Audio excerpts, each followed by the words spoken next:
Again, right? You see the sign? Yes. In your heart, you know he's right? Yes, in your heart, you know, that's right. That's what they say about him, and that was his slogan of the campaign in 1964, and he will translate that into 1984 terms.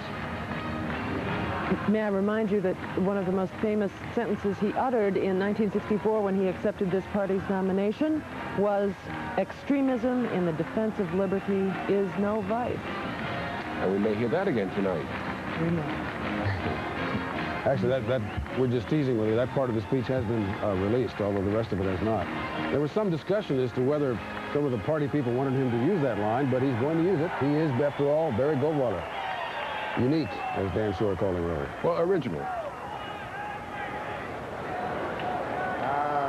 First, I want to thank John Tower for that most generous introduction. Frankly, I didn't know it was going to happen. Knowing John as I do, I'm grateful that he stopped when he did. I've known John all his political life, and I hold him in the highest admiration.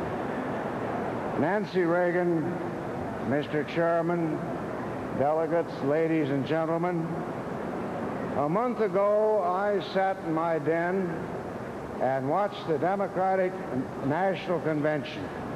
Speaker after speaker promised the moon to every narrow, selfish interest group in the country.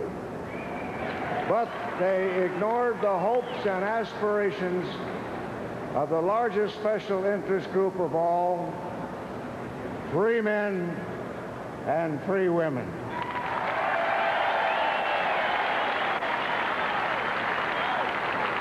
So tonight, I want to speak about freedom. And let me remind you that extremism in the defense of liberty is no vice.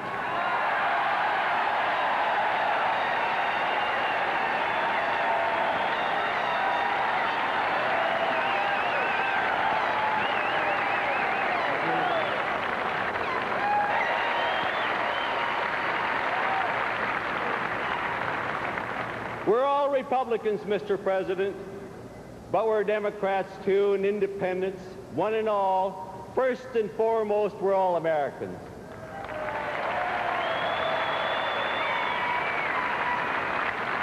Man, woman, black, white, Asian, Hispanic, Jewish, Protestant, Catholic, farmer, pensioner, we're indivisible in our resolve to protect and preserve this most just, most prosperous and free society on this sweet promised land.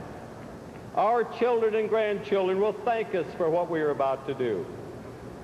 Ladies and gentlemen, my fellow delegates, Americans all, I now proudly place a nomination to serve the people, the united people of these United States, the name of our now and future President, Ronald Reagan.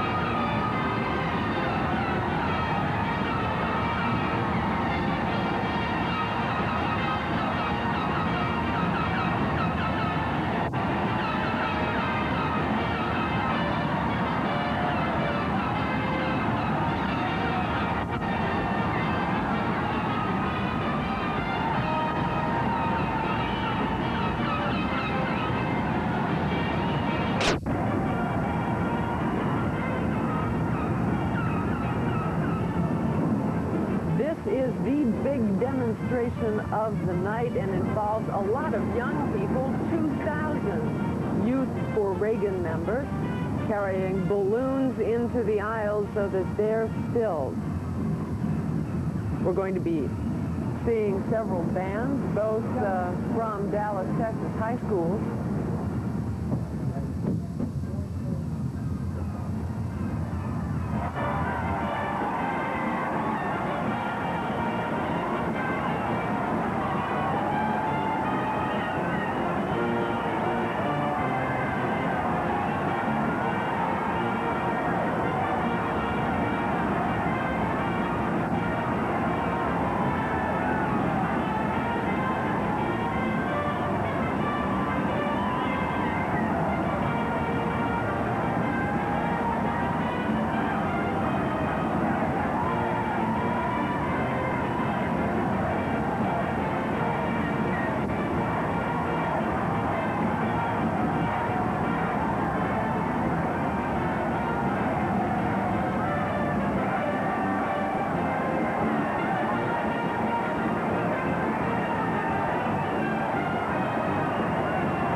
more identifying.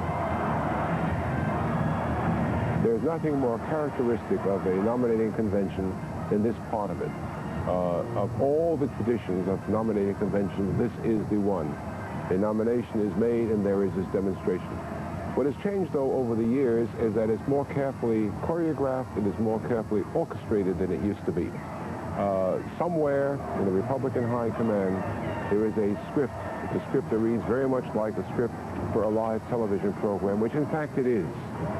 The exact number of minutes that this will last, the bands that come in from different parts of the hall, the time when the balloons will drop, all of that has been carefully planned over a series of months. It is really a piece of showmanship carried to the nth degree. Dan, could I suggest, only not in opposition to what you say, of course, but that, yes, it's orchestrated, choreographed, planned, even to the extent that a man on stilts is going to come out and signal the balloon drop, and that's all fine. But the truth is, you know, they're obviously enthusiastic, and if they didn't want to do it, all the planning in the world couldn't force them to. So I think we can emphasize the care, but that doesn't really, the spontaneity lack of doesn't take away from the enthusiasm that's obviously real for this president. One other thing I think that is uncharacteristic, perhaps, differing from conventions past, is the length and character of the nominating speech. I think normally days gone by, it was, I give you the man who.